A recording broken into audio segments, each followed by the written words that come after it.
اعوذ باللہ من الشیطان الرجیم بسم اللہ الرحمن الرحیم۔ تمام دیکھنے اور سننے والوں کو میری طرف سے السلام علیکم ورحمۃ اللہ وبرکاتہ۔ میری اللہ پاک سے دعا ہے جتنے بھی دیکھنے اور سننے والے ہیں تمام لوگوں کی تمام پریشانیاں، مصیبتیں، مشکلیں، رنجشیں، آزمائشیں اللہ تعالیٰ دور فرما کر نظر کرم فرمائے، رحمتوں کے سائے رکھے اور آپ سب پر اپنی نظر کرم فرمائے، آمین۔ میں جس ٹاپک پر بات کرنے جا رہی ہوں وہ میرے اور آپ کے لیے بہت ضروری ٹاپک ہے۔ جیسے کہ سورۃ بقرہ پہلا پارہ، اس میں پہلی جو سورت آتی ہے سورۃ فاتحہ، حضور نبی پاک صلی اللہ علیہ وآلہ وسلم کو خوبصورت تحفہ اللہ تعالیٰ نے یہ دیا۔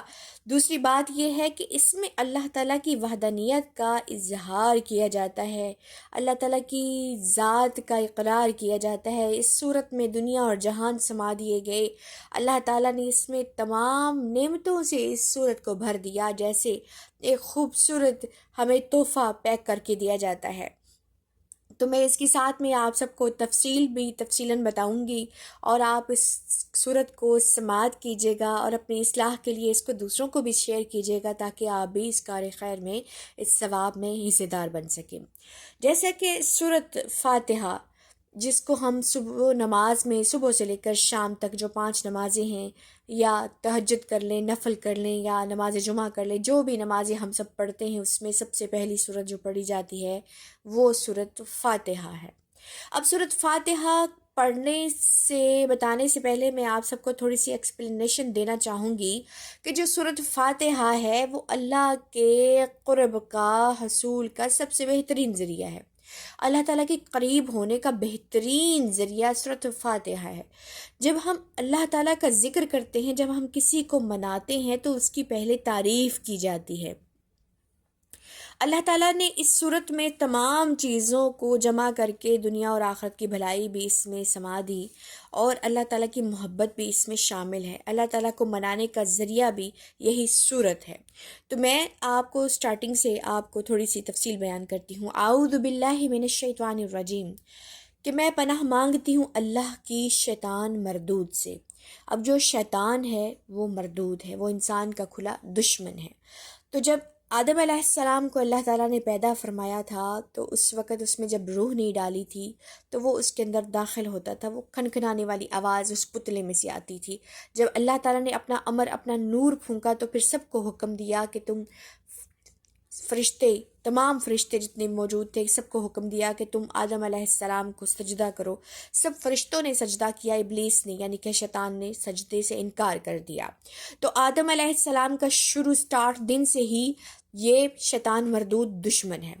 تو سب سے پہلے ہم نے اللہ تعالیٰ کی پناہ لے لی شیطان سے بچنے کے لیے۔ میں پناہ مانگتی ہوں اللہ کی شیطان مردود سے۔ پھر ساتھ میں پڑھا جاتا ہے بسم اللہ الرحمن الرحیم، کہ شروع کرتا ہوں اللہ تعالیٰ کے نام سے جو بڑا مہربان نہایت رحم کرنے والا ہے۔ شروع کرتی ہوں اللہ کے نام سے۔ جو بھی کام ہم کرتے ہیں تو سب سے پہلے بسم اللہ پڑھنے کا حکم حضور پاک صلی اللہ علیہ وآلہ وسلم نے دیا۔ قرآن پاک میں بھی یہ سورت یعنی کہ یہ آیات موجود ہے، بسم اللہ الرحمن الرحیم۔ تو اس کو پڑھنے سے مراد یہ ہے کہ ہمارے بگڑے ہوئے کام سنور جاتے ہیں، اس کے اندر اللہ تعالیٰ کی طاقت شامل ہو جاتی ہے۔ بسم اللہ الرحمن الرحیم یعنی کہ شروع کرتی ہوں اللہ کے نام سے جو بڑا مہربان نہایت رحم فرمانے والا ہے۔ اب ساتھ میں اگلی آیات جو سٹارٹ ہو رہی ہے، الحمدللہ رب العالمین، کہ تمام تعریفیں اللہ رب العزت کے لیے جو تمام جہانوں کا مالک ہے۔ تمام جہانوں سے مراد کیا ہے؟ جتنے بھی جہان ہیں۔ ہم نے یہ ظاہری ہمارا جہان ہے جس دنیا میں ہم رہ رہے ہیں، اس کے بعد آخرت کا جہان ہے جو اللہ تعالیٰ کے سامنے پیش ہونا ہے۔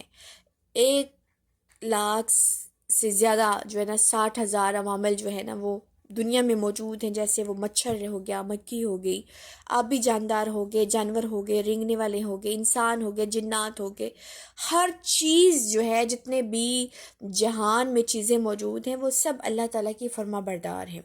اب سب سے پہلی ہم نے آیت پڑھی الحمدللہ رب العالمین، تمام تعریفیں اللہ رب العزت کے لیے ہیں جو تمام جہانوں کا مالک ہے۔ اب ساتھ میں الرحمن الرحیم، جو بڑا مہربان نہایت رحم کرنے والا، یہ اللہ کی صفات بیان کی جا رہی ہے، اللہ کی تعریف بیان کی جا رہی ہے۔ مالک یوم الدین، مالک ہے وہ آخرت کے دن کا۔ ایاک نعبد و ایاک نستعین، ہم خاص تیری ہی عبادت کرتے ہیں اور تجھ ہی سے مدد چاہتے ہیں۔ کس کی بات ہو رہی ہے؟ اللہ تعالیٰ کے سامنے ہم اقرار کر رہے ہیں کہ ہم تیری ہی عبادت کرتے ہیں اور خاص تجھ ہی سے مدد چاہتے ہیں۔ اہدنا الصراط المستقیم، ہم سب کو سیدھے رستے پر چلا، سیدھا رستہ دکھا۔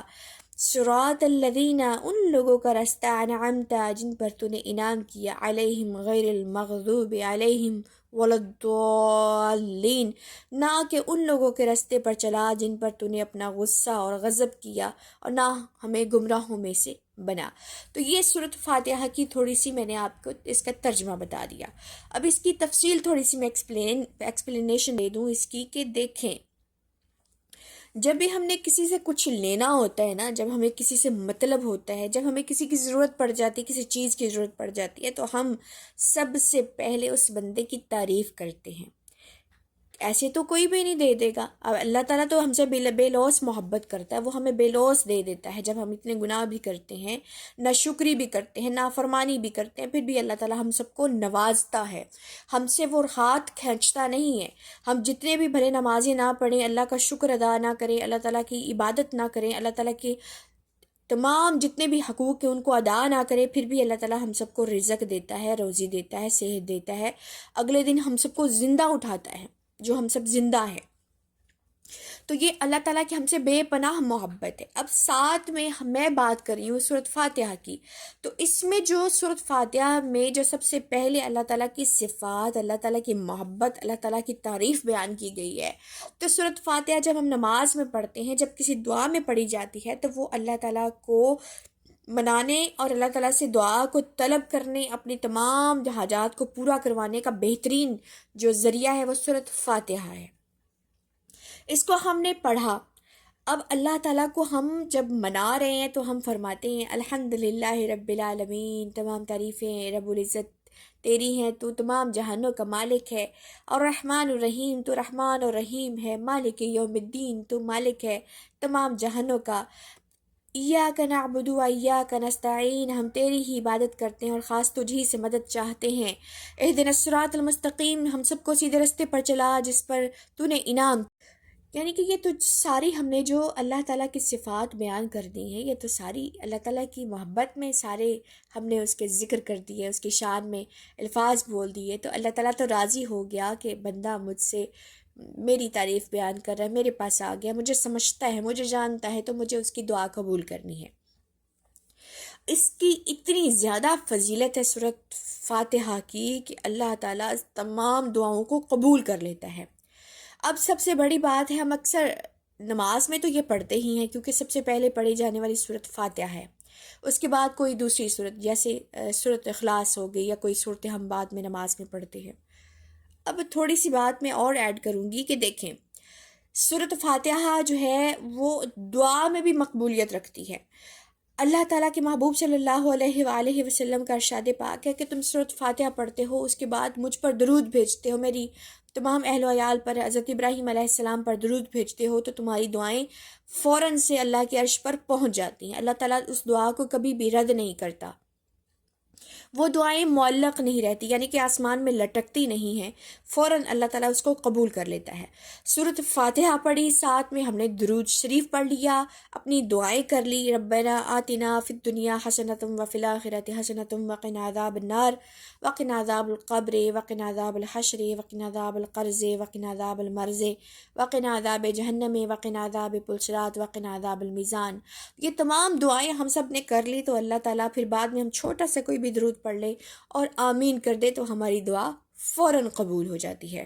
تو سب سے بڑی بات سمجھنے کی یہ ہے کہ ہم نے اللہ تعالیٰ کی ذات کو اپنے اندر پہچان کر اللہ تعالیٰ سے گفتگو کر کے ساری باتیں منوانی ہے۔ کیسے منوانی ہے؟ اللہ کو راضی کر کے، اللہ تعالیٰ کو منا کر، اللہ تعالیٰ کی تعریفیں بیان کر کے۔ تو آج سے میں اور آپ اپنی اصلاح کریں گے، سورۃ فاتحہ کو سمجھیں گے، دوسروں کو اس کا مفہوم بتائیں گے، دوسروں کو شیئر کریں گے تاکہ دوسروں کی بھی اصلاح ہو سکے، اور زیادہ سے زیادہ میری اس ویڈیو کو دیکھیے گا